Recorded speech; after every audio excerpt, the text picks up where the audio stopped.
खबर शामिल करते हैं तहसील रिपोर्टर अकबर अली की रिपोर्ट के मुताबिक सवेरे सवेरे अफसोसनाक हादसा में बच्चों बच्चियों और रिक्शा ड्राइवर समेत 6 अफराद मौका पे जाम बहक 6 के करीब शदीद जख्मी की मुबैना तौर पर इत्तला मौसूल हुई है। इन्ना लिल्लाहि व इन्ना इलैहि राजिऊन। तफसीलात के मुताबिक अफसोसनाक वाक़या लाहौर के इलाके में तेज रफ्तार कूड़े से लोड डंपर के उलटने की वजह से पेश आया। रेस्क्यू काम के मुताबिक अफसोसनाक वाक़या लाहौर के इलाके बागबानपुरा के GT रोड नज़दीक धोबी घाट के करीब पेश आया। कूड़े से लोड डंपर के उलटने की वजह से राह चलते 3 रिक्शा और 2 मोटरसाइकिल डंपर की जद में आके हादसे में बच्चों बच्चियों रिक्शा ड्राइवर समेत 6 अफराद जाम भाग 2 शदीद जख्मी होने की इत्तला मौसूल हुई है।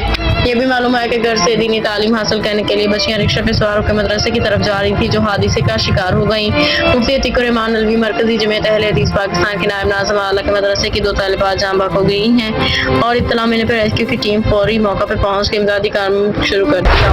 रेस्क्यू काम के मुताबिक हादसा डंपर की ब्रेक फेल होने के बायस पेश आया। हादसे के बाद तेज रफ्तार डंपर उलट गया जबकि एक रिक्शा मुकम्मल तौर पर तबाह। हादसे के बाद लाशों और जख्मियों को मुकामी अस्पताल मुंतकिल कर दिया गया। हर खबर से बाखबर रहने के लिए देखते रहिए रॉयल स्पेशल न्यूज़ HD।